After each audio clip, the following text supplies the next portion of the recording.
Good morning. Last Saturday, we were dealing with the name El Shaddai, the all-powerful God, the God who is in control of everything and to whom everything must submit, the God to whom one day every knee will have to bow, because he is truly the creator of heaven and earth. We go on today to think of another name. This name was in fact revealed to Abram again before he had the name El Shaddai revealed to him. Let's look at the situation in the scriptures where it occurs. Abram had been in a battle. He had taken warriors from his own particular clan and had gone out to rescue his son Lot, who had been taken as a captive. He defeats the people who had taken Lot as captive and brings him and his family and all the goods that these kings had taken from Sodom. He brings them all back towards Sodom. But as he comes, he passes Jerusalem. And as he passes Jerusalem, the king of Jerusalem, known as Melchizedek, he's a priest and a king as well, comes out to meet him and offers sacrifice in thanksgiving for the victory that he's had. Strange thing is, he offers up the sacrifice of bread and wine. And this, of course, has echoes from the life of Jesus himself. An echo where he himself took bread and wine and offered it up and said, "This is my body, this is my blood." So in a sense, there's an echo here in Melchizedek as he offers up this sacrifice of bread and wine. And Abram, well, he recognizes him as a priest of God. And he gives him a tithe. In other words, he gives him a proportion of his possessions. He says to him quite simply, "As you have blessed me, so now I intend to give of my earthly possessions in order that they might bless you." And again Melchizedek turns to him and he blesses him in the name of God. And he blesses him in the name Elyon. Elyon. Now you may say, well, I haven't heard that name. So let's look at it in the scriptures in chapter 14.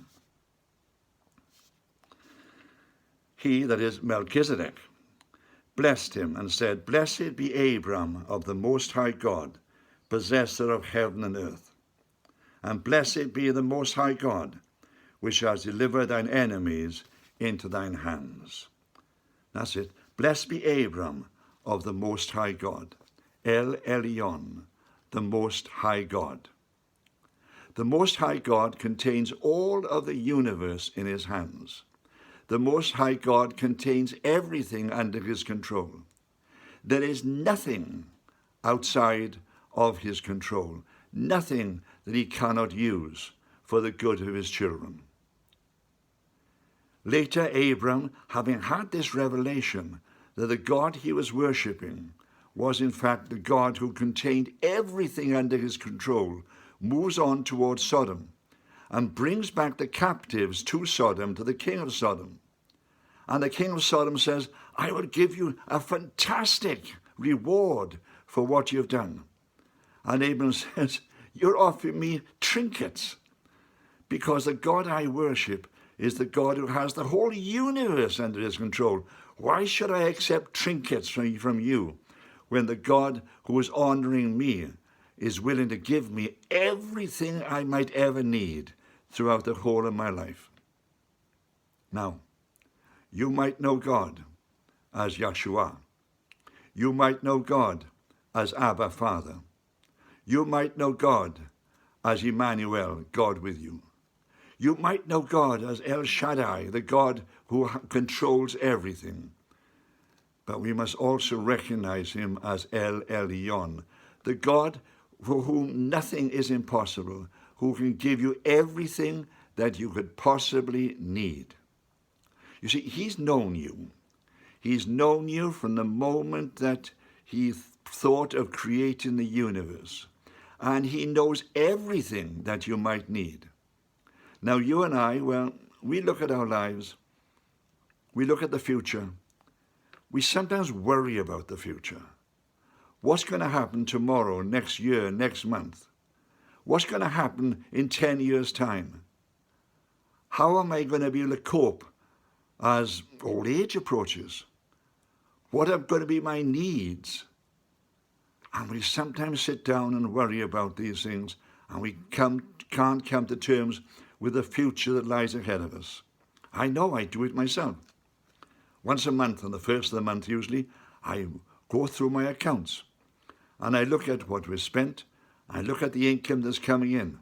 I look at the expenditure I'm going to see in the future, and I can see discrepancies, and I sit there and worry about it.